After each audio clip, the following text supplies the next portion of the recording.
की करें जिनसे सुशोभित है धरा, जिनसे है मानव का पथ प्रकाश ज्योति से भरा।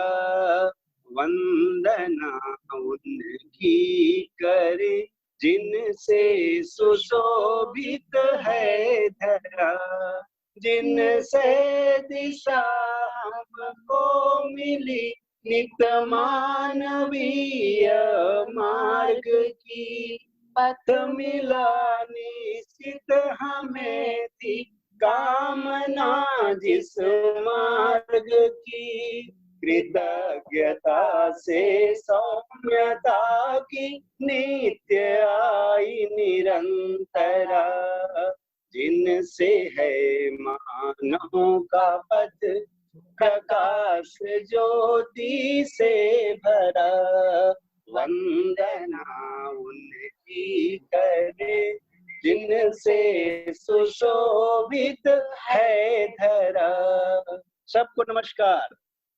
नमस्कार। और जो भी हमारे भाई जी बहन जी आए हैं, जैसे रजनी दीदी जी है, ईश्वरी दीदी जी है, आप सबका उत्सव पारा में स्वागत है, हार्दिक अभिनंदन है पूरे उत्सव पारा परिवार की ओर से। और जैसा कि दीदी जी ने कहा कि कल वो नहीं थे, तो 2-3 मिनट में मैं थोड़ी कल की समरी रख दूं कि कल जो था हमारा इसका जो अभिभावक शिक्षक प्रशिक्षण का पहला दिन था, और उसमें जो एनसीएफ 2005 की क्या मूलभूत सूत्र है, सिद्धांत है, उन पर चर्चा हुई।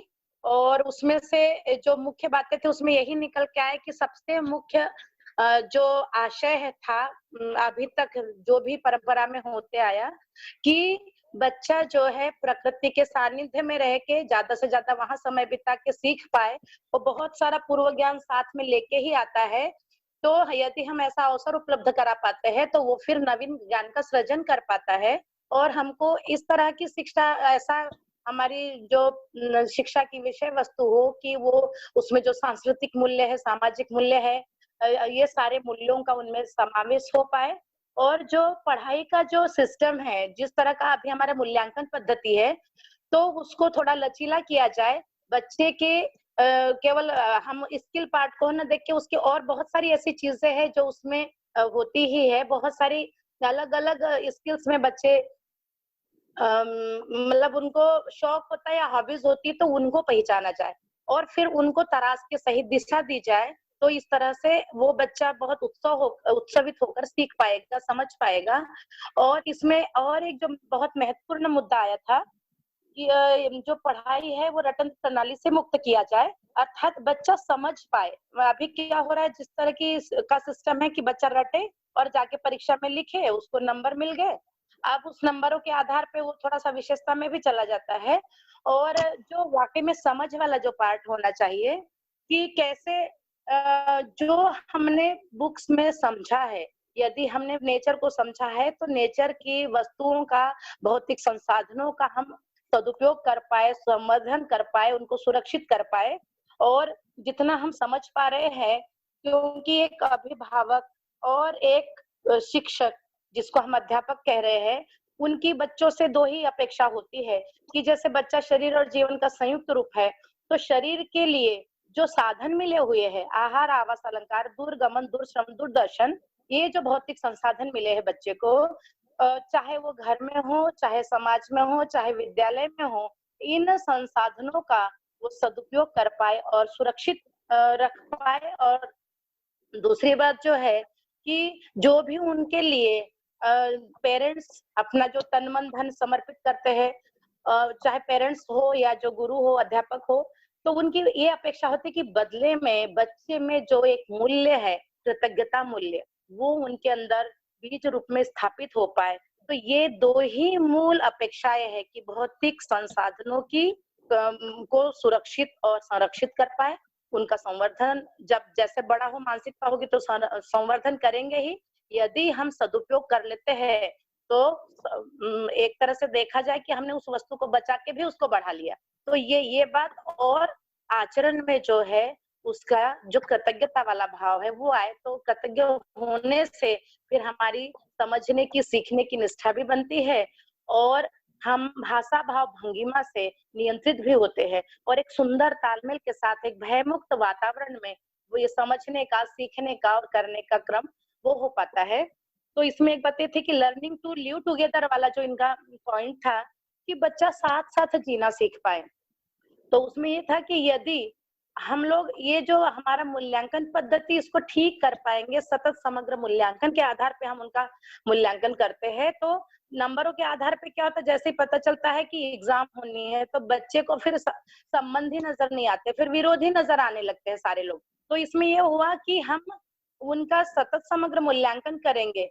अभी क्या होता है कि जैसे ही परीक्षा की बात हुई तो वो संबंधी के रूप में नहीं पहचान पाता है। इस तरह के मूल्यांकन से क्या होगा कि वो संबंधी के रूप में पहचान पाएगा। और हमको ये भी पता है, एक और हमसे गलती हो जाती है जो फिर फर्स्ट सेशन में जो था, जो श्रीमान जी कृष्ण कुमार जी ने ये बात रखी थी एनसीएफ 2005 की, जो मूलभूत 5 सिद्धांत है, और सेकंड उसमें मैंने ये बात रखी थी कि अभिभावक के रूप में, शिक्षक के रूप में हमारी क्या तैयारी हो।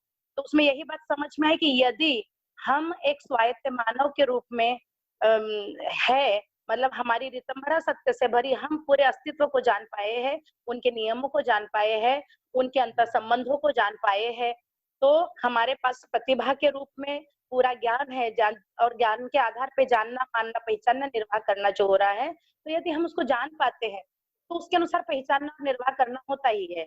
तो प्रतिभा के रूप में, जब ज्ञान के रूप में मेरी रितंभरा सत्य से भरी होगी, मैं इस स्थिति में होऊंगा कि मैं बोध करा पाऊं। अध्यापक का मतलब ही है कि सत्य का बोध करा दे। तब बच्चे की कल्पनाशीलता में हम सही का प्रस्ताव दे पाएंगे और फिर उन्हीं सही के प्रस्तावों की मानसिकता से वैसे वो विचार करेंगे, वैसे ही कार्य व्यवहार करेंगे, और फिर हमको बार बार अभी जो टोका टाकी होती है डू और डोंट्स का कि ये करो ये न करो, उसकी जरूरत नहीं पड़ेगी। हमको सॉफ्टवेयर को सही करना है। हम लोग करने की जगह पर टोकते हैं और वहीं से शिकायतें जनरेट होती है। तो एक बात ये समझ में आई कि हमको मूल्यांकन पद्धति को ठीक करना है, पेरेंट्स के रूप में, अध्यापक के रूप में हमको स्वायत्त मानव बनना है, ताकि हम श्रेष्ठताओं का सम्मान कर पाए, स्वयं में संबंधों को पहचान कर विश्वास कर पाए, वर्तमान में जी पाए, संबंधों को शिकायत मुक्त कर पाए, प्रतिभा और व्यक्तित्व में संतुलन हो पाए कि जैसी मेरे अंदर प्रतिभा है, व्यक्तित्व के रूप में मेरा आहार विहार व्यवहार और व्यवस्था में भागीदारी के रूप में मेरा व्यक्तित्व ट्रांसफर हो मेरे आचरण के रूप में, और व्यवसाय में स्वावलंबी हो पाए, और इतना सब होगा तो व्यवहार में सामाजिक होंगे ही। तो कल इतनी बात हुई थी। अब इसके बाद जो आज का क्रम है उसके लिए मैं अपने श्रीमान जी के साहू जी को सौंपती हूँ ताकि आज की गतिविधि को आगे बढ़ाइए। सबको नमस्ते। आज का जो हमारा टॉपिक है, जो पहले से हमारा शेड्यूल्ड है, लर्निंग आउटकम पे चर्चा करेंगे आज हम। आपको पता है 2017 से भारत सरकार ने पूरे राज्यों के लिए एक जैसा लर्निंग आउटकम जारी कर दिया है। तो ये कक्षावार और विषयवार है। तो क्या है ये लर्निंग आउटकम और कौन कौन से क्लास, आज स्पेशली हम क्लास 1 और 2 की बात करेंगे। कक्षा 1 और 2 में हिंदी, गणित और अंग्रेजी में कौन कौन से लर्निंग आउटकम्स हैं, इस बारे में हम चर्चा करेंगे। और हमारे चर्चा के लिए हमारे बीच आज हैं हीरालाल भाई जी हैं, रीना दीदी हैं और मेरी श्रीमती जी हैं गौरी जी। तो मैं सबसे पहले, हीरालाल भाई जी आप आवाज सुन पा रहे हैं? जी भैया जी, आवाज मेरी आ रही है ना? जी जी बिल्कुल आपकी आवाज आ रही है हीरालाल भाई जी। तो मैं पहले आपका परिचय करा दूं, आप परिचय के बाद फिर आप सत्यापन के साथ अपना शुरू करेंगे लर्निंग आउटकम भैया, है ना? ठीक है जी भैया जी। जी। तो हीरालाल भाई जी, बीटीआई बिलासपुर में आप व्याख्याता के पद पे कार्यरत हैं। काफी लंबी सर्विस हो गई शासकीय सेवा में आपको, और आपका 2009 में आपने मेरे ही साथ पहले बैच में जो छत्तीसगढ़ सरकार ने जीवन विद्या का 1 वर्षीय अध्ययन शिविर किया था, आप उसमें मेरे सहपाठी रहे हैं। और आपकी बहुत जबरदस्त निष्ठा है जीवन विद्या परिवार में, जीवन विद्या के प्रति। और आप भी हमारे साथ जो परिवार मूलक स्वराज व्यवस्था के क्रम में जो हमने उत्सव पारस सांकरी का जो शिक्षा और व्यवस्था का डिजाइन बनाया है, आप भी उसके एक सदस्य हैं। तो मेरे तरफ से परिचय इतना ही। बहुत बहुत स्वागत है हीरालाल भाई आपका, और आप सत्यापन के साथ ही अपना आज का कार्यक्रम शुरू करेंगे। आइए भैया। जी सबको नमस्ते, सबको नमस्कार, प्रणाम। भैया जी 2008 में सोम भाई जी के बिलासपुर आगमन पर और उसमें जो 7 दिवसीय शिविर में भाग लेने के बाद अध्ययन का मन मेरा बना और अछोटी में जाकर के अध्ययन किए। अब इसमें मेरे पास तर्क लेवल पर कोई प्रश्न शेष नहीं है। प्रश्नों की दृष्टि से तर्क लेवल में मैं पूरी तरह से संतुष्ट हूं। इसके लिए बाबा जी और अछोटी टीम के प्रति कृतज्ञता का भाव रहता ही है। तो मैं अपने आप को धन्य भी मानता हूं कि इस व्यवस्था को लेकर जीने वालों के साथ मैं भी हूं, और अध्ययन के बाद खुद के प्रहरी के रूप में जीता रहा हूं, जिससे आहार विहार और व्यवहार पर स्वयं नियंत्रण हुआ है, ऐसा मैं देख पाता हूं। इसमें विचार अभ्यास, व्यवहार अभ्यास और कार्य अभ्यास पर बार बार ध्यान जाता है। ये अलग बात है कि अभी निरंतरता नहीं बनी है। इस विधि से जीना मेरे लिए अब अनिवार्यता बन गया है, और इसी क्रम में उत्सव पारा में साथ साथ जीने के लिए पठन और अध्ययन जारी है। यही मेरा सत्यापन है। अब सत्यापन के बाद ये जो लर्निंग आउटकम के बारे में हम लोगों की आज की प्रस्तुति है, उसमें जैसा कि हम लोग जानते हैं, हमारा देश विभिन्नता वाला देश है, और इस विभिन्नता वाले देश में पहले बच्चों में मिनिमम लर्निंग की बात कही जाती थी, और इसमें प्रत्येक राज्य अपने आवश्यकता अनुसार कक्षावार एवं विषयवार सिलेबस का निर्माण करते थे। प्रत्येक राज्य का सिलेबस अलग अलग स्तर के होने के कारण कक्षावार सीखने का जो एक लेवल होता है उसमें विविधता थी, और इस विविधता के कारण बच्चों को समान अवसर मिल पाने में कठिनाई हो रहा था।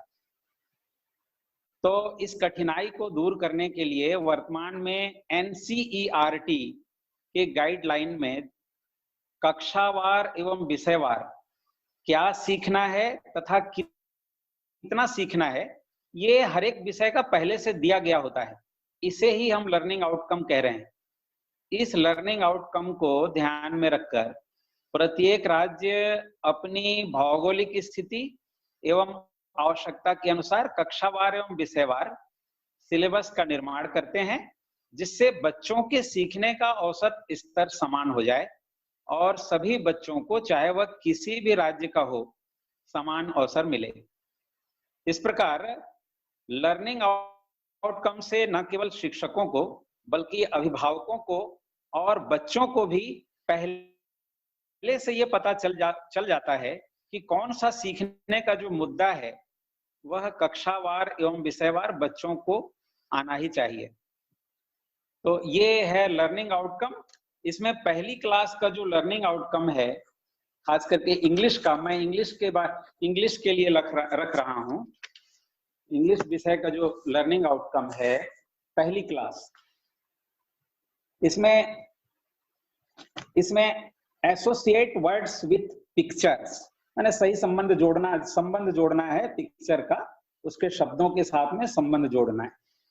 और नेक्स्ट है names familiar object see in the picture. किसी पशु पक्षी का नाम को वहां पर पशु पक्षी को रख करके और उसके नाम को फैमिलियर करना, मैंने उसको पहचान करना, संबंध जोड़ना, ये भी है।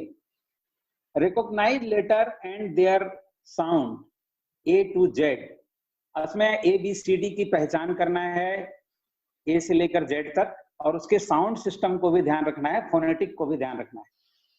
ऐसा हम करिकुलम बनाए जिसमें उसके फोनेटिक भी ध्यान हो जाए और उसकी पहचान भी हो जाए, लेटर की पहचान भी हो जाए। Differentiate between small and capital letter, ये कैपिटल लेटर और स्मॉल लेटर जैसा कि आप जानते हैं, इसमें डिफरेंशिएट कर सकें बच्चे, ऐसा हमको बनाना है। Recite poem and rhymes with action, हम कुछ पोएम हैं और राइम्स हैं, इसको एक्शन के साथ हम कर सकें, ऐसा करिकुलम बनाना है। Draws scribbles in response to poems and stories, इसमें नेक्स्ट है respond orally to comprehension question related to story and poems. इसका जो स्टोरी और पोएम जो बनाना है उसके बारे में बच्चे रिस्पॉन्ड कर सकें, भले वो मौखिक करें लेकिन रिस्पॉन्ड कर सकें, उत्तर क्वेश्चन का उत्तर दे सकें, ऐसा हमको करिकुलम बनाना है। Identifies characters and sequence of a story and ask question about the story. Next है carries out simple instruction. जैसे कुछ ऐसे प्रश्न हैं जैसे sit down please, shut the door, bring me the book, इस तरह के कुछ ऐसे सवाल को लेकर के छोटे छोटे सेंटेंस इंस्ट्रक्शन नुमा बना करके देना है। Listen to English word, greeting, polite form expression, simple sentences and response in English. इसमें जैसे good morning, how are you, good morning, fine thank you, इस तरह के छोटे छोटे प्रश्न,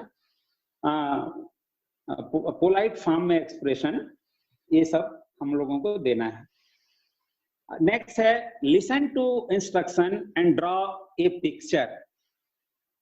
नेक्स्ट है टॉक अबाउट सेल्फ और सिचुएशन और picture in English. Talk about self में जैसे एक यहाँ पर एक पेड़ नुमा हम लोगों ने बनाया है और उसमें दादा दादी और माता पिता, पुत्र पुत्री को रख करके, और हमने कहा है कि इस चित्र के माध्यम से बच्चों से उनके परिवार के बारे में चर्चा करें और बच्चों को अपना परिचय देने के लिए अभ्यास कराएं। जैसे my name is HL Shaw, I am 60 year old, my father's name is Shri Bal Mohan Shaw, my mother's name is Shrimati something.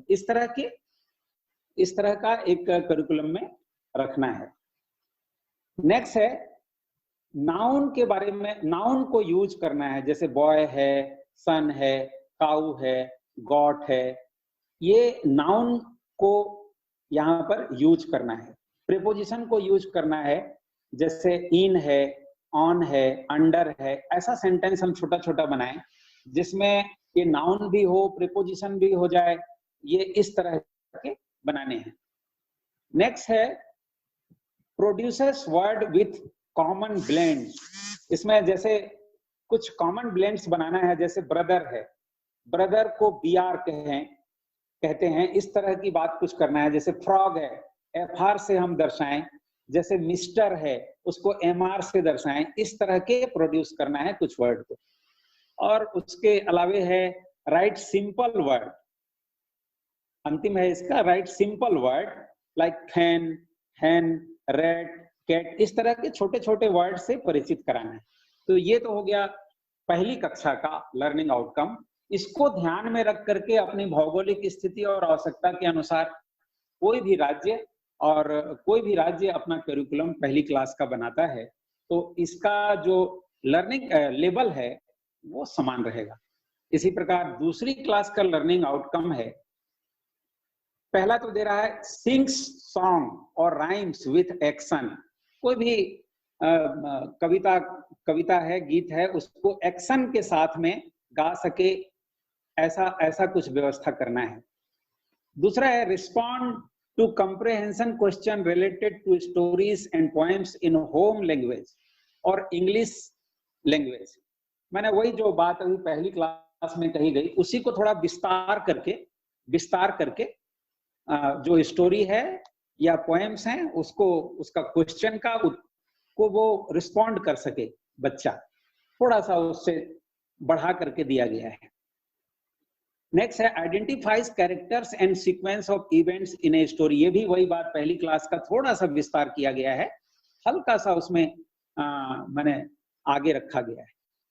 अगला है एक्सप्रेस वर्बली हर और his opinion and ask question about the character, story line, it's. कुछ story line या के character का विचार, उसका opinion बता सके, वो वर्बली बता सके, ऐसा उसमें कुछ रखना है।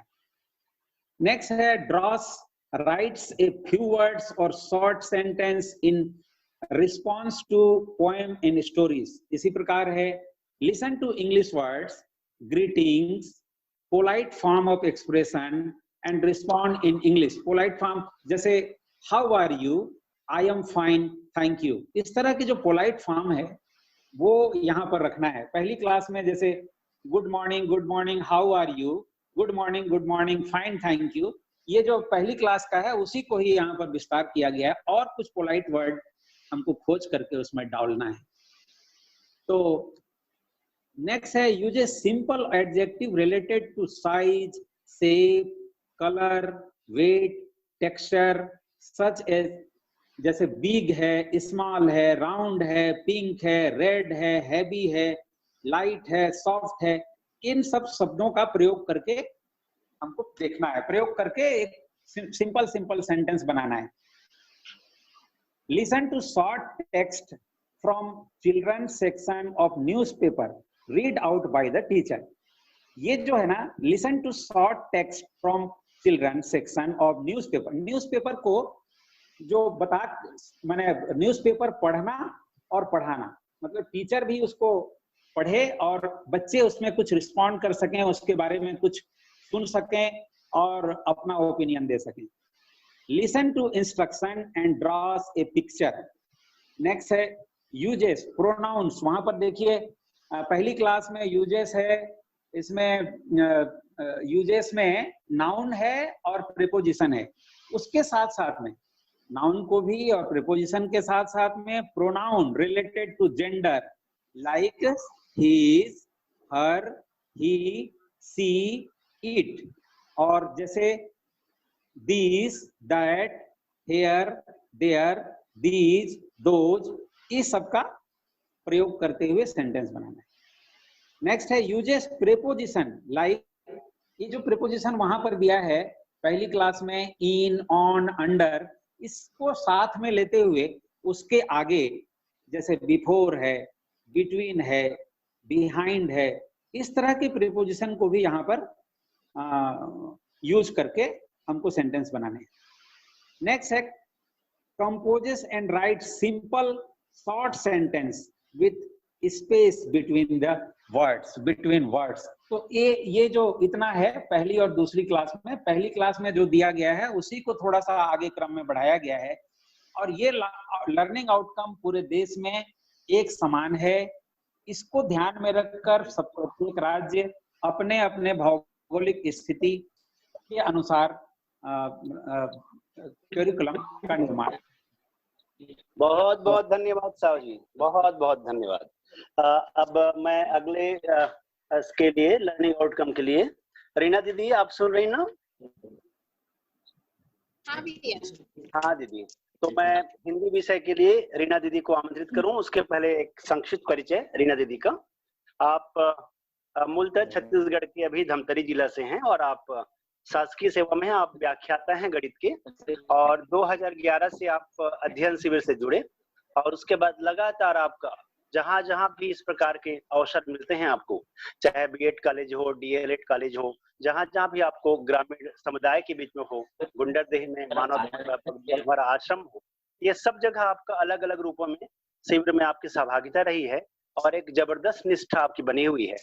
ठीक है, तो मैं इतना परिचय के साथ ही, और आप हमारे उत्सव पारा परिवार में जो परिवार मूलक स्वराज व्यवस्था है उसके आप एक महत्वपूर्ण सदस्य हैं, तो इसके साथ ही साथ मैं आपको आमंत्रित करता हूं हिंदी विषय के लिए लर्निंग आउटकम बताने के लिए। ठीक है दीदी? जी, सभी को नमस्ते। भैया ने तो ऐसे मेरा परिचय कराया है। मैं अपनी बात अध्ययन के बाद क्या स्थिति अपने में दिखती है, तो अध्ययन के बाद देखें तो और पहले की तुलना करें तो दोनों में ये स्थिति नजर में आती है कि अपने में एक तो विश्वास बढ़ा है और स्थिरता भी बढ़ी, और अभी समझने के क्रम में है, पूरे नहीं है, और ये प्रक्रिया अभ्यास पूर्वक चल ही रही है, चाहे व्यवहार को लेकर कहें, विचार को लेकर के कहें या कार्य को लेकर के, तो उस प्रक्रिया में है और इसी में हम सभी साथ साथ हैं। तो सत्यापन के रूप में तो मेरा इतना ही। अब हिंदी भाषा का लर्निंग आउटकम रखना है, तो तो इसमें एक पहले तो मैं थोड़ी सी बात इसमें रखना चाहती हूँ हिंदी भाषा को लेकर के। जैसा कि हम बच्चों को जानते ही हैं, बच्चे विद्यालय आने से पहले घर में है, परिवार में है, तो वहां से वो उनका पूर्व ज्ञान कुछ रहता ही है भाषा को लेकर के। और वे इस रूप में बहुत समृद्ध होते हैं और उनकी जो भाषाई पूंजी है, उस पूंजी का इस्तेमाल भाषा सीखने के लिए हमको किया जाना है आगे के लिए। अब पहली बार जब विद्यालय आता है बच्चा, तो उसके पास बहुत सारे शब्द होते हैं, उनके अर्थ होते हैं और उनके प्रभाव क्या होते हैं, उनसे वो परिचित हो जाए रहते हैं। अब उनको विद्यालय में आना है तो एक तो लिपिबद्ध करना उनको सीखना है, मतलब अक्षरों का ज्ञान होना है। शब्द के रूप में तो उनके पास है, पर वो जो चिन्ह है, चिन्ह उनके पास नहीं होते, उसके लिए वो अमूर्त चीज है। तो इसलिए पढ़ने का प्रारंभ जो है अर्थपूर्ण सामग्री से ही होना चाहिए, मतलब वस्तु के माध्यम से ही पढ़ने की प्रक्रिया शुरू होगी और वो किसी उद्देश्य के लिए होना चाहिए। और दूसरा, भाषा सीखने सिखाने की इस प्रक्रिया के मूल में बच्चों के बारे में यह अवधारणा है कि बच्चे दुनिया के बारे में अपनी समझ और ज्ञान का निर्माण स्वयं करते हैं, निष्कर्ष स्वयं निकालते हैं। और इसके लिए बच्चे में कोई जोर जबरदस्ती करके हम उसको करवा सकते हैं, ऐसा कुछ नहीं होता, क्योंकि सबके कल्पनाशीलता सबको प्राप्त है और वो एक अपना निष्कर्ष निकालते ही है। तो हमको ऐसा वातावरण उपलब्ध कराना है जिससे वो भाषा में दक्ष हो पाए और उनके उद्देश्य को भी वो समझ पाए। तो कक्षा 1 के हिंदी के लिए लर्निंग आउटकम हम देखते हैं। तो इसका पहला बिंदु है, विविध उद्देश्यों के लिए अपनी भाषा अथवा और स्कूल की भाषा का इस्तेमाल करते हुए बातचीत करते हैं, जैसे कविता, कहानी सुनाना, जानकारी के लिए प्रश्न पूछना और अपने जो निजी अनुभव है उनको साझा करना। दूसरा बिंदु है, सुनी सामग्री जो कहानी, कविता इत्यादि है के बारे में बातचीत करते हुए अपनी राय देते हैं और प्रश्न पूछते हैं। अगला बिंदु है, भाषा में निहित ध्वनियों और शब्दों के साथ खेलने का आनंद लेते हैं, जैसे इन्ना, बिन्ना, तिन्ना, तो बच्चे इस तरीके से खेलते ही हैं। अगला है प्रिंट, लिखा हुआ या छपा हुआ और गैर प्रिंट सामग्री जिसमें चित्र वगैरह है, तो उसमें वो अंतर कर पाते हैं। चित्र में सूक्ष्म और प्रत्यक्ष पहलुओं पर बारीक अवलोकन करते हैं। चित्र में या क्रमवार सजाए चित्रों में घट रही अलग अलग घटनाओं, गतिविधियों और पात्रों को एक संदर्भ या कहानी के सूत्र में देखकर समझते हैं और सराहना करते हैं, मतलब उसको देख करके वो कहानी के रूप में और उसमें क्या चीज कहा गया है वो उसको समझ पा रहे हैं। पढ़ी कहानी, कविताओं आदि में लिपि, चिन्हों, शब्दों, वाक्यों आदि को देखकर और उनकी ध्वनियों को सुनकर समझकर उनकी पहचान करते हैं। संदर्भ की मदद से आसपास मौजूद प्रिंट के अर्थ और उद्देश्य का अनुमान लगाते हैं। जैसे इसमें ही एक उदाहरण दिया हुआ है, जैसे टॉफी के कवर पर लिखे हुए नाम को टॉफी, लॉलीपॉप या चॉकलेट बताना। अगला बिंदु है कि प्रिंट जो लिखा हुआ या छपा हुआ है में मौजूद अक्षर, शब्द और वाक्य की इकाइयों को पहचानते हैं। जैसे मेरा नाम विमला है, तो बताओ ये कहाँ लिखा है, मतलब हमने शब्द को पूछा कि ये शब्द कहाँ लिखा है, या फिर वाक्य को पूछा ये वाक्य कहाँ लिखा है, तो उसको बच्चे पहचान पाए। किसी अक्षर को पूछे बोलकर तो वो उंगली रखकर बता पाए कि ये कहाँ पर लिखा हुआ है। अगला है परिचित अपरिचित लिखित सामग्री, चार्ट, अपना नाम, कक्षा का नाम, मनपसंद किताब का शीर्षक इत्यादि में रुचि दिखाते हैं, बातचीत करते हैं और अर्थ की खोज में विविध प्रकार की युक्तियों का इस्तेमाल करते हैं, जैसे केवल चित्रों और प्रिंट की मदद से अनुमान लगाना, अक्षर ध्वनि संबंध का इस्तेमाल करना, शब्दों को पहचानना, पूर्व अनुभवों और जानकारी का इस्तेमाल करते हुए अनुमान लगाना। अगला बिंदु है, हिंदी के वर्णमाला के अक्षरों की आकृति और ध्वनि को पहचानते हैं। अगला बिंदु है स्कूल के बाहर और स्कूल के भीतर अपनी पसंद की किताबों को स्वयं चुनते हैं और पढ़ने की कोशिश करते हैं। नेक्स्ट पॉइंट है लिखना सीखने की प्रक्रिया के दौरान अपने विकासात्मक स्तर के अनुसार चित्रों, आड़ी तिरछी रेखाओं, अक्षर आकृतियों, स्ववर्तनी व स्वनियंत्रित लेखन के माध्यम से सुनी हुई और अपने मन की बातों को अपने तरीके से लिखने का प्रयास करते हैं। अगला बिंदु है स्वयं बनाए गए चित्रों के नाम लिखते हैं। जैसे किसी ने गमला बनाया तो गमले का नाम उन्होंने लिख दिया, जैसे यहाँ पर हालांकि ब्रजभाषा के आधार पर दिया हुआ है, अगर चित्र गमले का बनाया तो उन्होंने उसको पहचान करके गमला नीचे लिख दिया। तो ये इस तरीके से, तो ये कक्षा 1 का लर्निंग आउटकम है हिंदी विषय। अब अगला है कक्षा 2 का लर्निंग आउटकम हमको देखना है। पहला बिंदु है इसमें विविध उद्देश्यों के लिए अपनी भाषा अथवा और स्कूल की भाषा का इस्तेमाल करते हुए बातचीत करते हैं, जैसे जानकारी पाने के लिए प्रश्न पूछना, निजी अनुभवों को साझा करना, अपना तर्क देना। दूसरा है कही जा रही बात, कहानी, कविता आदि को ध्यान से सुनकर अपनी भाषा में बताते सुनाते हैं।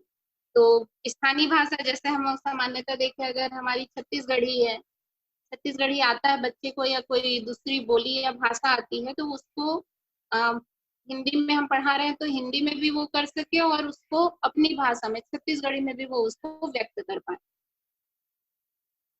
देखी सुनी हुई बातों, कहानी, कविता आदि के बारे में बातचीत करते हैं और अपनी प्रतिक्रिया व्यक्त करते हैं। अपनी निजी जिंदगी और परिवेश पर आधारित अनुभवों को सुनाई जा रही सामग्री जैसे कविता, कहानी, पोस्टर, विज्ञापन आदि से जोड़ते हुए बातचीत में शामिल करते हैं।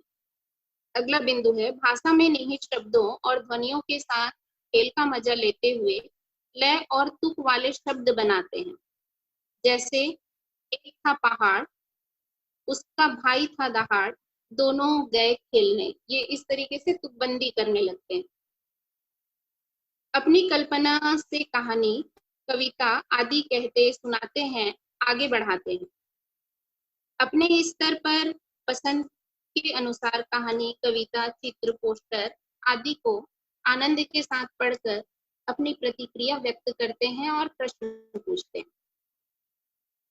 चित्र के सूक्ष्म और प्रत्यक्ष पहलुओं पर बारीक अवलोकन करते हैं। चित्र में या क्रमवार सजाए चित्रों में घट रही अलग अलग घटनाओं, गतिविधियों और पात्रों के संदर्भ या कहानी के सूत्र में देखकर समझते हैं और सराहना करते हैं। अगला पॉइंट है परिचित अपरिचित लिखित सामग्री में रुचि दिखाते हैं और अर्थ की खोज में विविध प्रकार की युक्तियों का इस्तेमाल करते हैं, जैसे चित्रों और प्रिंट की मदद से अनुमान लगाना, अक्षर ध्वनि संबंध का इस्तेमाल करना, शब्दों को पहचानना, पूर्व अनुभवों और जानकारी का इस्तेमाल करते हुए अनुमान लगाना। अगला बिंदु है प्रिंट, लिखा या छपा हुआ में मौजूद अक्षर, वाक्य, शब्द और वाक्य की इकाइयों की अवधारणा को समझते हैं, जैसे मेरा नाम विमला है, बताओ इस वाक्य में कितने शब्द हैं। वो संख्या को बता पा रहे हैं। अगर नाम शब्द में कितने अक्षर हैं या नाम शब्द में कौन कौन से अक्षर हैं, तो वो अक्षरों को भी पहचानता है और अक्षरों की संख्या कितनी है वो भी पहचानता है। अगला है हिंदी के वर्णमाला के अक्षरों की आकृति और ध्वनि को पहचानते हैं। स्कूल के बाहर और स्कूल के भीतर अपनी पसंद की किताबों को स्वयं चुनकर पढ़ने का प्रयास करते हैं। स्वेच्छा से या शिक्षक द्वारा तय की गई गतिविधि के अंतर्गत चित्रों, आड़ी तिरछी रेखाओं, अक्षर आकृतियों से आगे बढ़ते हुए स्ववर्तनी का उपयोग और स्वनियंत्रित लेखन करते हैं। अगला बिंदु है सुनी हुई और अपने मन की बातों को अपने तरीके से और तरह तरह से चित्रों, शब्दों, वाक्यों द्वारा अभिव्यक्त करते हैं। अगला पॉइंट है, अपनी निजी जिंदगी और परिवेश पर आधारित अनुभवों को अपने लेखन में शामिल करते हैं। अपने परिवार को लेकर के, अपने आप को लेकर के, तो वो लेखन कार्य करते हैं। अगला पॉइंट है, अपनी कल्पना से कहानी, कविता आदि आगे बढ़ाते हैं। तो ये कक्षा 2 का हिंदी विषय का लर्निंग आउटकम हुआ। तो ठीक है भैया जी, बहुत बहुत धन्यवाद रीना दीदी, बहुत बहुत धन्यवाद दीदी। अब आगे जो है गणित विषय की लर्निंग आउटकम के लिए मेरी श्रीमती जी हैं गौरी, उनका परिचय तो मैंने कल करवा ही दिया था, पर सामान्य परिचय मैं बता दूं कि आपका अभी शासकीय सेवा में पिछले 25 साल से और आप अभी विगत 5 साल से अभिभावक विद्यालय रायपुर में भी आपका एक पढ़ाने का अनुभव रहा है और आप 2012 से अध्ययन शिविर से जुड़े और इसके बाद एक तीव्र निष्ठा के साथ आप इसमें लगातार जुड़े हुए हैं और उत्सव पाठ में आपका अन्य बहनों के साथ सब लोगों के साथ बहुत गहराई से इस पे काम चल रहा है। तो मैं गणित के लिए करता हूँ मेरी श्रीमती जी। नमस्कार सभी को, नमस्कार, धन्यवाद श्रीमान जी। हमारे यहाँ जो अभी नए हमारे अतिथि शामिल हुए हैं, इनका सबका मंगेश भाई जी, आकांक्षा दीदी जी और गायत्री बहन, इन सबका हार्दिक स्वागत है उत्सव पारा परिवार की ओर से। और रही बात सत्यापन की, तो मैं कल भी दी थी, तो आज भी वही बात है कि जो समझने के क्रम में हूँ, अभी मैं समझी हुई नहीं हूँ, लेकिन जितना जितना समझ में आ रहा है तो इसमें कायिक, वाचिक और मानसिक रूप से जीने में निष्ठा बढ़ी है और उसके कारण मैं स्वयं में विश्वास को देख पाती हूँ पहले से बढ़ा हुआ और स्थिरता को भी देख पा रही हूँ, क्योंकि अब ये लक्ष्य उत्सव पारा के रूप में जो अवसर मिला है व्यवस्था में भागीदारी का, जो पिछले कई सालों से एक था कि कहीं मॉडल नहीं मिल रहा था जीने का, तो अभी एक योग संयोग से मिला है। तो इसके कारण मैं देख पा रही हूँ कि लक्ष्य स्थिर होने से स्वयं में बहुत स्थिरता, निश्चितता दिख रही है और जीने के प्रति निष्ठा और बढ़ ही रही है और जितना हुआ उसके लिए उत्साह है ही और उसका उत्साह है और आगे के लिए उत्साह बना हुआ है। अब इसमें बात आती है गणित की, तो 29 तारीख को गणित के ऊपर रखना ही है, तो बहुत डिटेल में बात होगी ही। तो छोटा जो शार्ट में समय को देखते हुए जितना हो पाता है मैं रखने की कोशिश करती हूँ। तो पहली बात तो ये है कि गणित को जो मैंने अभी पिछले 25 सालों से जो पढ़ा रही हूँ, तो देखती हूँ कि गणित का नाम सुनते ही बच्चे डरते हैं। तो हम कैसे वो करें कि बच्चों के अंदर से वो भय दूर हो जाए। तो इसको ये देखा कि हम जो यदि प्रकृति के साथ जोड़कर वस्तुमूलक गणित हम यदि बच्चों को बचपन से ही समझाते हैं, जब नर्सरी में आते हैं तब से ही, तो उसके बाद ये देखने में आता है कि बच्चे का, क्योंकि मैंने अभिभावक विद्यालय रायपुर में पिछले 5 साल वस्तुमूलक गणित पे काम भी किया और क्लास 3 का मुझे पढ़ाने की जिम्मेदारी मिली थी, तो मैंने एक विद्या के प्रकाश में बहनों के सहयोग से एक टीचर्स गाइडेंस के रूप में इसकी बुक भी बनी है, जो कि यूट्यूब में डली हुई है। तो इसमें ये देखा कि गणित क्या है, तो गणित का अर्थ ही है गणना करना, यानी गिनना, गणित को समझना अर्थात व्यवस्था को समझना, व व्यवस्था के क्रम में रूप व गुण समझने वाले भाग में गणना की आवश्यकता होती है। तो जब हमको ये किसी चीज की आवश्यकता महसूस होती है, तब लगता है कि हमको ये करना चाहिए। तो अब इस क्रम में देखें कि अपनी जरूरतों की को पहचान कर, गिन कर उसे निश्चित कर सके, वह श्रम पूर्वक आवश्यकता से अधिक उत्पादन कर परिवार व समाज में समृद्धि का भाव ला सके, इसीलिए गणित को समझने की आवश्यकता है। और हम जब आवश्यकता को देखते हैं तो कुल 6 ही आवश्यकता है: आहार, आवास, अलंकार, सामान्य आकांक्षा, दूरगमन, दूरश्रवण, दूरदर्शन, जो है महत्वाकांक्षा। तो कक्षा 1 से 5 तक के विद्यार्थियों की मानसिकता में आहार व आवास, अलंकार से जुड़ी आवश्यकताओं के माध्यम से, चूंकि ये आहार, आवास और अलंकार घर में, किचन में, परिवार में, विद्यालय में ही हमको मिल जाता है, तो इन्हीं वस्तुओं के माध्यम से गणित की सारी संक्रियाओं को समझाया व सिखाया जा सकता है, जिसके लिए हमने प्रयास किया ही है और उसके रिजल्ट्स भी बहुत पॉजिटिव हमको मिले हैं, इसलिए हमको गणना करने की आवश्यकता होती है। फिर इसको हम ये देखने जाते हैं कि जैसे मानव श्रम पूर्वक प्रकृति के साथ उत्पादन करके परिवार में समृद्धि को प्रमाणित करते हैं। समृद्धि का अर्थ है सम के अर्थ में वृद्धि, और ये वृद्धि किसमें होती है? प्राणावस्था में ही। प्राणावस्था का ही धर्म है वृद्धि। तो प्रकृति में समृद्धि है ही। कैसे? यदि हम एक बीज डालते हैं तो धरती में हमको अनेक बीज प्राप्त होते हैं, जो पुनः आवर्तनशीलता विधि से अनेक पौधे व फल तैयार करते हैं। तो इस तरह से जब बच्चों का ध्यान आकर्षण होता है इन सब चीजों पर, क्योंकि अभी तो यही पता है बच्चों को कि सब चीज मॉल में मिलती है, स्रोत अभी पता ही नहीं है, इसलिए समृद्धि का भाव नहीं आ पाता है। तो जब हम श्रम पूर्वक आवश्यकता से अधिक उत्पादन करते हैं तो श्रम का सम्मान कर पाते हैं, जिससे हमारी मानसिकता में वस्तुओं के सदुपयोग की, सुरक्षा की और संवर्धन पर ध्यान देने की आवश्यकता महसूस होती है। और इसको लेके अपन ने अभी बात की ही है कि बच्चे, जो हमारी शिक्षा का उद्देश्य ही है कि वो वस्तुओं का संरक्षण कर पाए और भाव रूप में कृतज्ञ हो पाए। तो इसी क्रम में आवश्यकता से अधिक उत्पादन के लिए क्या है, क्यों है, कैसे है, कितना है, इतनी वस्तुओं की आवश्यकता स्पष्ट होना जरूरी है। अतः हर इकाई के साथ क्यों, क्या, कैसे, कितना, इनको समझने में, कितना को समझने में गणित की जरूरत पड़ती है, जो दो तरीके से, मात्रात्मक और मापात्मक तरीका है। तो इस पे अपन फिर 29 तारीख को डिटेल में चर्चा करेंगे। और उसी क्रम में फिर ये जो मिलन, घटाना, गुना, भाग, ये जो 4 संक्रिया है गणित की, तो इसको डिटेल में हम 29 तारीख को समझेंगे कि विद्या के प्रकाश में, जीवन विद्या की रोशनी में हमने मैथ्स को कैसे डिजाइन किया है और कैसे बच्चा उसको उत्सवित होकर सीख पा रहा है।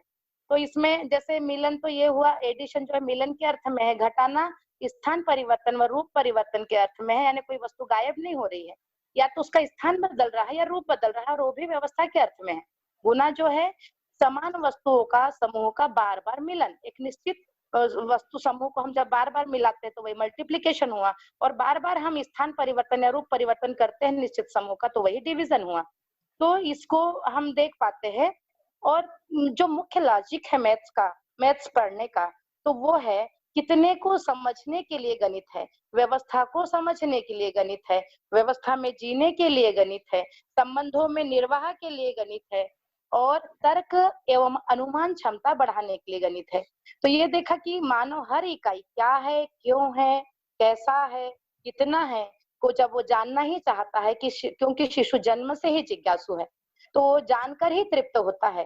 संबंधों में निर्वाह करके जब न्याय घटित करता है, परस्पर पूरकता निभाकर धीरे धीरे उपकार की दृष्टि विकसित होती है, जो धर्म दृष्टि से जुड़ती है फ्यूचर में जाके, और सब कुछ को समझकर सत्य बोध से सार्वभौम व्यवस्था की ओर गति करता है, तो अब वो विशेषता के बजाय श्रेष्ठता को वरता है। और यही मैंने कल भी बात रखी थी कि उसकी न्याय वाली दृष्टि, धर्म वाली दृष्टि, न्याय यानी संबंधों को पहचान के निर्वाह करना, धर्म यानी उपकार आ जाए, तन मन धन का समर्पण व्यवस्था के अर्थ में, और सत्य बोध हो जाए तो फिर वो सत्य को व्यक्त करेगा ही। यही शिक्षा का उद्देश्य है, जिसको हम गणित के रूप में कितना खूबसूरती से निर्वाह कर सकते हैं। तो ये तो इसकी प्रस्तावना थी। अब जो पहली और दूसरी का क्या है, तो ये मैं 60 में रख देती हूँ। तो पहली क्लास में बच्चों को कितना आ जाए, क्या क्या चीजें आ जाए, तो उसमें है कि छोटे बड़े, जो छोटे बड़े है या छोटे लंबे है या हल्का भारी है, इनकी तुलना बच्चा कर पाए, क्योंकि बहुत सारी ऐसी चीजें घरों में होती ही है।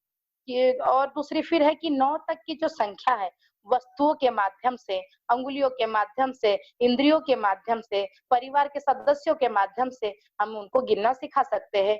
फिर 1 से 9 तक की किसी संख्या को बोलकर लिखना, तो पहले से ही बच्चों को ये नहीं सिखाया जाता है, पहले सब चीजें कि हमें गिने।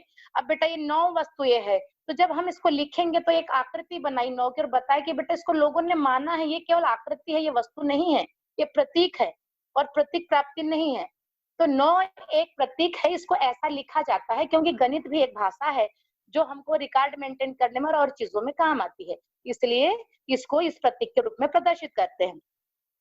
तो इसी तरह से फिर 9 तक की संख्याओं में वस्तुओं की मदद से जोड़ना, घटाना, बिना वस्तुओं की सहायता से 9 तक की संख्याओं को जोड़ना, घटाना, ये तो चूंकि परंपरा का है लर्निंग आउटकम, हम लोग हर चीज वस्तुओं के साथ ही किए हैं और करेंगे। 1 से 20 तक की वस्तुओं को गिनना, 20 तक की वस्तुओं की थैली या बंडल और खुली चीजों के रूप में बता पाना, 20 तक की किसी संख्या को बोलने जाने पर लिख देना, मतलब अब उसको प्रतीकों का भी ज्ञान हो गया, मतलब समझ गया है वो। 20 तक की संख्या में बिना हासिल का लिए, बिना उधारी का लिए उनको जोड़ना और घटाना, जब हम करने जाएंगे प्रैक्टिस में तब। 20 तक की संख्या के बीच पहले या बाद की संख्या, यानी उसके पहले क्या आता है और उसके बाद क्या आता है, बीच में क्या है, इसका भी उसको समझ विकसित हो जाए। आसपास की वस्तुओं की लंबाई, चौड़ाई या ऊंचाई बित्ते से या डंडे से बताना, क्योंकि अभी वही चीज उनके पास अब जितने छोटे हैं, बाद में फिर ये अमानक इकाई से मानक इकाई की क्यों आवश्यकता पड़ी, इसकी चर्चा अपन 29 तारीख को डिटेल में करेंगे। फिर 2 बर्तनों की धारिताओं की तुलना कि यदि मग्गे में कितना पानी आ रहा है और फिर किसी बाल्टी में डालेंगे तो कितना मग्गा पानी आ गया। इस तरह से छोटी छोटी गतिविधियों के माध्यम से बच्चों का धारिता की समझ विकसित करना। 10 की संख्या तक रुपयों का लेन देन और खेल खेलना, ये परंपरा का है और इसमें बाबा जी ने कहा है कि बच्चों को नोट इंट्रोड्यूस नहीं करना है, मुद्राएं 5वीं तक नहीं देनी है। पर अभी बच्चा गिनता ही घर में नोट से आते ही है, क्योंकि अभी उत्पादन है नहीं और जरूरत पड़ती है कहीं कहीं।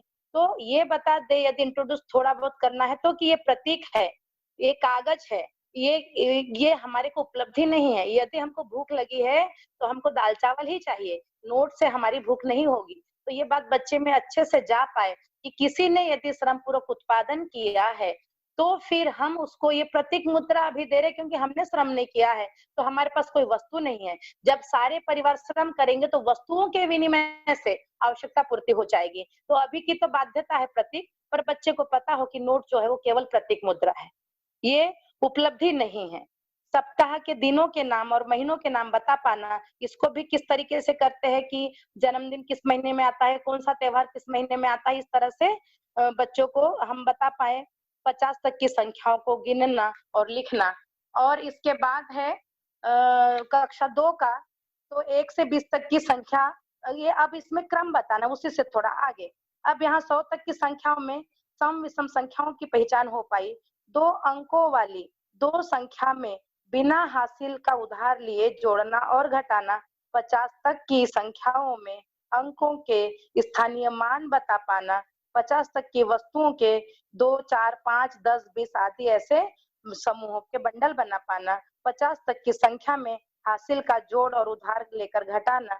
5 तक के पहाड़े बनाना। एक ही संख्या के बार बार जोड़ को पहाड़े के रूप में बता पाना, जो हम वस्तु के रूप में बताते हैं।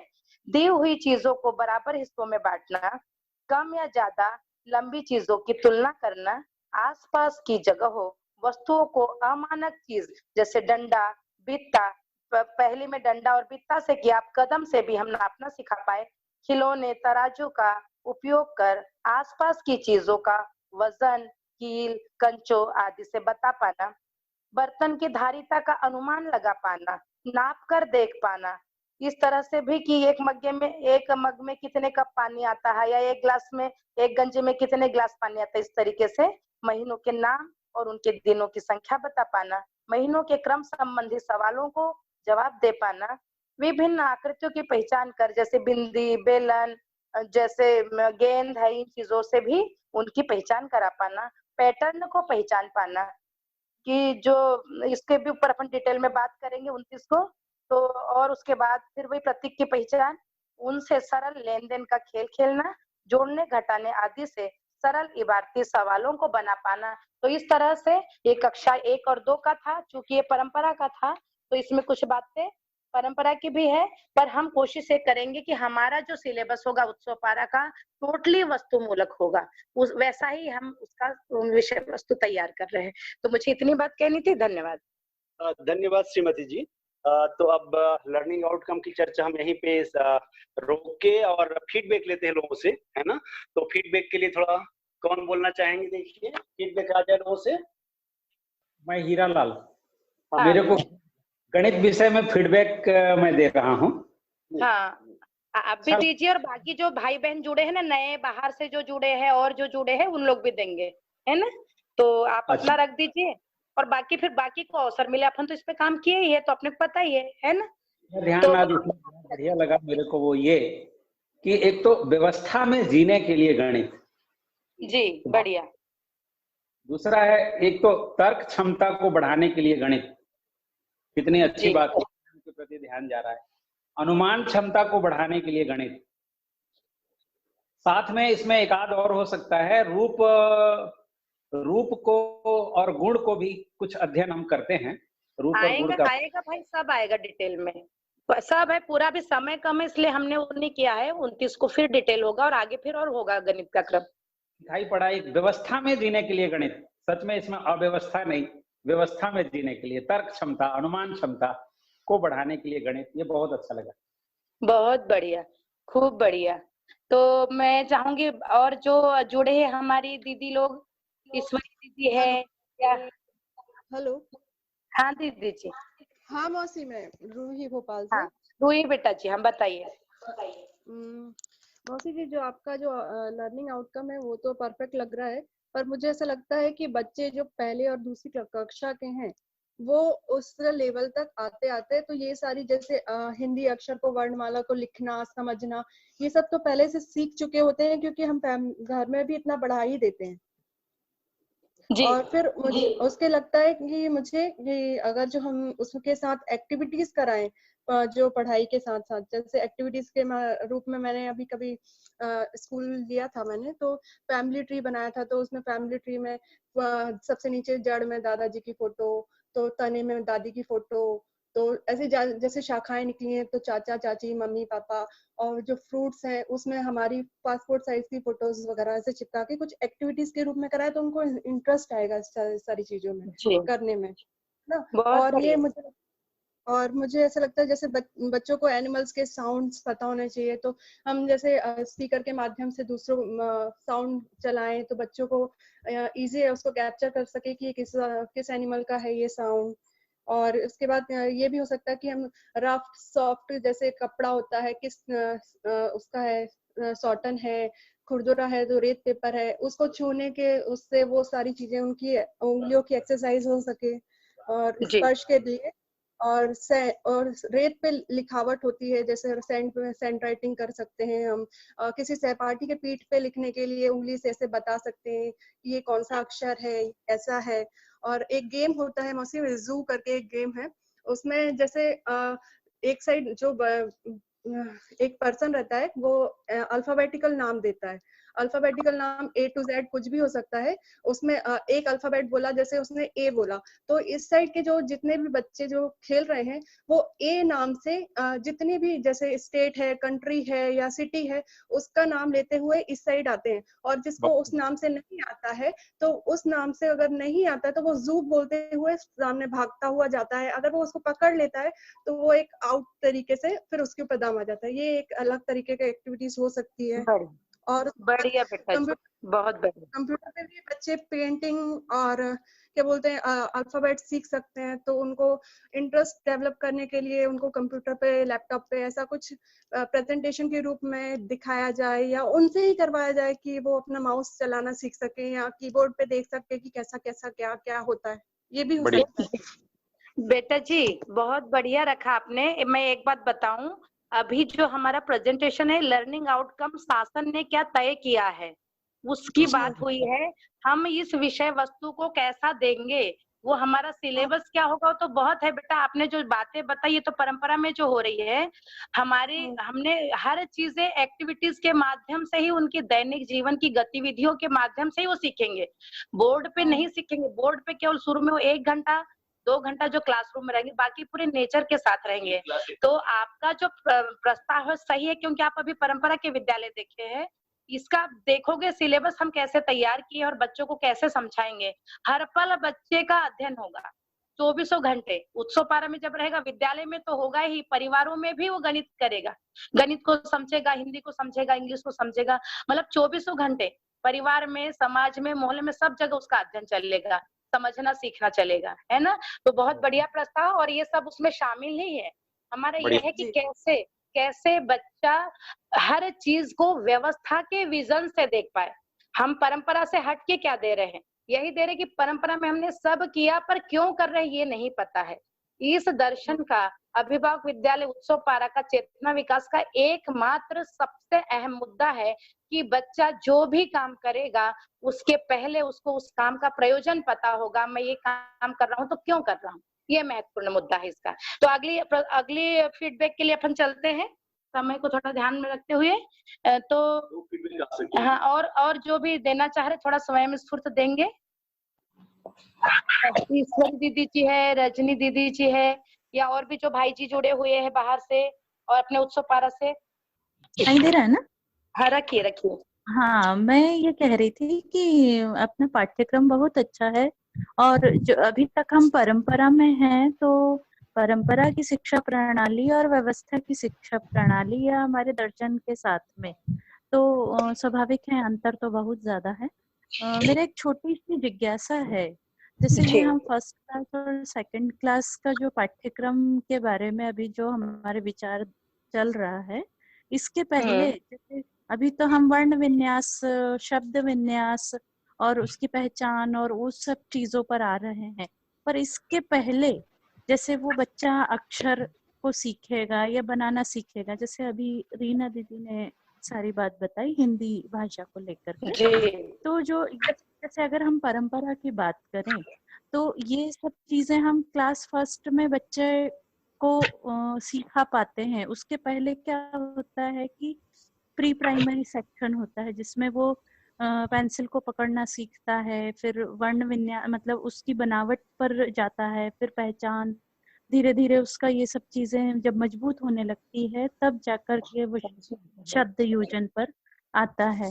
तो इसकी पूर्व जो हमारी तैयारी होगी वो कैसे होगी? जैसे कुल मिलाकर अगर मैं स्पष्ट बात कहूँ तो हमारी परंपरा में एक एजुकेशन सिस्टम के तहत होता है nursery, pre nursery, nursery, KG1, KG2, जिसमें ये सारी चीजें हम मतलब फर्स्ट क्लास के पाठ्यक्रम तक उस बच्चे को तैयार करते हैं। जी। तो हमारी जो मानवीय शिक्षा के तहत जी। इस भाग को हमने कैसे लिया है? जैसे फर्स्ट क्लास के अकॉर्डिंग हाँ, एज, बिल्कुल। मैं समझ गई आप क्या रखना चाह रही थी। आप यही कहना चाह रहे कि यहाँ आपने क्लास 1 से रखा है, तो उसके पहले क्या है ना? चूंकि हाँ, तो उत्तर चूंकि तो उसकी हाँ, भूमि तो को वही मैं बता रही हूँ कि अभी हमने 1 से ही रखा है। हमारे पास नर्सरी, जैसे मैं अपना मैथ्स का देखूंगी तो नर्सरी में वो, और उसके पहले भी क्या-क्या है पूरा KG1, KG2 सब का है। और मुख्य मुद्दा तो ये है कि हमको बच्चे को पढ़ना लिखना सिखाना है कि जीना सिखाना है। तो यहाँ पर बच्चे की हर चीज जो है वो जीने से जुड़ेगी, व्यवस्था से जुड़ेगी, और बच्चे को हमको बहुत स्लोली, पहले तो पेरेंट्स का, अध्यापक का बच्चे के साथ में एक मंगल मैत्री बन पाए, बच्चा एक भयमुक्त वातावरण में आ पाए और वो अपनी हर बात को शेयर कर पाए। फिर ये बहुत छोटे छोटे मुद्दे जो बहुत इजीली हैंडल हो जाएंगे। तो यहाँ ये तो परिवार शिक्षा से इसका क्रम शुरू हो जाएगा, और इसके लिए बहुत सारा क्रम सजा हुआ है, पर अभी समय की सीमा है और अपने को भी शायद करना है। मेरा आशय वो तो नहीं था। मैं ये कहना चाह रही हूँ बेटा जी कि हाँ, आप जो कहना चाह रही कि प्री प्राइमरी उसके पहले क्या तैयारी, तो इस पर अपन और डिटेल में बात करें। तैयारी मतलब कैसा क्या, जैसे हम केवल कक्षा 1 में अगर प्रवेश लेते हैं या बच्चे का प्रवेश, जैसा भी जो भी आपका प्रक्रिया है, उसके तहत जो शिक्षक रहेगा वो प्रगति पुस्तिका में सब कुछ अपना करेगा, उसी पर हम कहेंगे, जैसा अभी तक पूर्व जितना मैं टच में रह पाई। सुनिए बेटा जी, एक बात, आप परंपरा की टीचर हो ना, तो अभी आपको इधर का विजन नहीं है। आप पूरा सुनिए 1 महीना इसके प्रशिक्षण को, तो आपको बेटा इसमें आकलन और मूल्यांकन कैसे होना है इस पे डिटेल में चर्चा होगी। मानव तीर्थ से मृदु बहन जी रखेगी उस बात को। तो मुझे ऐसा लग रहा है कि आपकी जितनी जिज्ञासाएं है धीरे धीरे पूरी शांत हो जाएगी, है ना? तो आप अभी जो चीज अभी इसको नोट करते चलिए, और 1 महीना आप हमारे साथ बने रहेंगे ना, तो पूरा एक कैनवास आपके चित्रण में आ जाएगा कि ये मानवीय जो शिक्षा की हम बात कर रहे हैं उसका क्या क्या सिस्टम है। यहाँ तो ये समझो ना कि एक छोटा सा हमने भी बताया कि परंपरा में इतनी अपेक्षा है, पर हम किन तरीके से देंगे, कैसा वो होगा, इसका ये पूरा 1 महीने में कैनवास आएगा। तो उसके लिए आपकी यदि जिज्ञासा सच में तीव्र जिज्ञासा है, तो फिर एक महीने तक आपको सतत बने रहना होगा और हर सेशन को अटेंड करना होगा। हमारे उसमें सारी चीजों को हमने समायोजित किया है, तो सारी बातें क्लियर होगी, हर चीज छोटी से छोटी चीज बहुत विस्तार से क्लियर होगी। ठीक है बेटा जी? हाँ दीदी, मैं थोड़ी सी बात रखना चाह रही हूँ। जी जी जी जी। हाँ, जैसे हमने अभी लर्निंग आउटकम की बात की है दीदी, तो उसमें मुख्य रूप से ये बात की है कि कक्षा 1 से जब बच्चा निकलता है या उसकी शिक्षा वहां तक पूरी हो गई है, तो कक्षा 1 से निकलने के बाद उसमें क्या क्या चीजें आ जानी चाहिए, जो उसका रिजल्ट है। क्या क्या चीजों को वो सीख जाए, इस अर्थ में लर्निंग आउटकम है। अब वो सीखने की प्रक्रिया है। मान लो किसी को अभी अक्षर नहीं आ रहे हैं, तो वो एक प्रक्रिया है, धीरे धीरे उस प्रक्रिया में आगे बढ़ेंगे और लास्ट में जब कक्षा 1 से निकलते हैं या कक्षा 2 से निकलते हैं, तो उस समय तक ये लास्ट स्थिति है कि कम से कम इतना तो आना ही है बच्चे का। तो ये लास्ट निकलने के लिए वो मूल्यांकन है, कहा जाए कि हमने जो सीखा है तो ये इन चीजों को सीख पाए हैं या नहीं सीख पाए हैं, इस आधार पर। बढ़िया बढ़िया, बहुत अच्छा, की बात रखना चाह रही हूँ। बहुत बढ़िया। और इसमें एक बात मैं और ऐड कर दूं कि इतना तो बच्चे को आ जाए, ये परंपरा की अपेक्षा है, लेकिन वो किस तरीके से आएगा। अभी परंपरा में वो चीज ये नहीं पता, बच्चे ने वो पढ़ लिया, आगे चला गया, वो जीने में कुछ नहीं आया। हमारा फोकस ये है कि हर चीज बच्चा समझते हुए चलेगा, तो वो बहुत मतलब उसका पक्का होगा, उसमें फिर कोई परीक्षा नहीं देना उसको। और हमारा प्रगति पत्रक किस ढंग का होगा ये भी आगे बहुत डिटेल में क्लियर होगा, उसमें नंबर नहीं होंगे। तो ये मिनिमम जो है, ये मिनिमम मतलब लर्निंग आउटकम ये तो होगा, और इससे बहुत सारी चीज प्लस होगी वैल्यूज के रूप में, जो हम देंगे, जो परंपरा में नहीं दी जा रही। ये इतनी सी बात है। क्योंकि आज समय हो चुका है, तो अपन इस बात को आज है ना, तो इस बात को यहीं रोकते हैं। और कल हमारा इसी टाइम पर चेतना विकास के प्रकाश में इंग्लिश को कैसे बताएंगे, समझाएंगे, इस तरह से देंगे। क्योंकि अभी तक परंपरा में तो सबने पढ़ा है, समझा है, खूब अच्छा लिख भी लेता बच्चा, बोल भी लेता, पर उसके पीछे क्यों नहीं पता है, प्रयोजन नहीं पता है। तो कल चानी दीदी जी, जो अभिभावक विद्यालय रायपुर में ही अध्यापिका जी है और हमारे साथ पिछले 10 सालों से काम कर रही, तो चानी दीदी जी कल हमारे बीच होगी, और कल केवल उन्हीं का होगा। और इंग्लिश को ही हम समझेंगे कि कैसे चेतना विकास मूल्य शिक्षा के प्रकाश में खूबसूरती से सजाया गया है। तो कल अपन पुनः मिलते हैं इस क्रम में 2 बजे, और अपना जो विकल्प वाला क्रम चल रहा है उसमें सुबह 5 बजे, सुबह 5 से 6:30 हमारा विकल्प के ऊपर स्पष्टता अध्ययन की विषय वस्तु के रूप में, और दोपहर में शिक्षा प्रक्रिया के ऊपर रहती है। तो धन्यवाद सभी को। और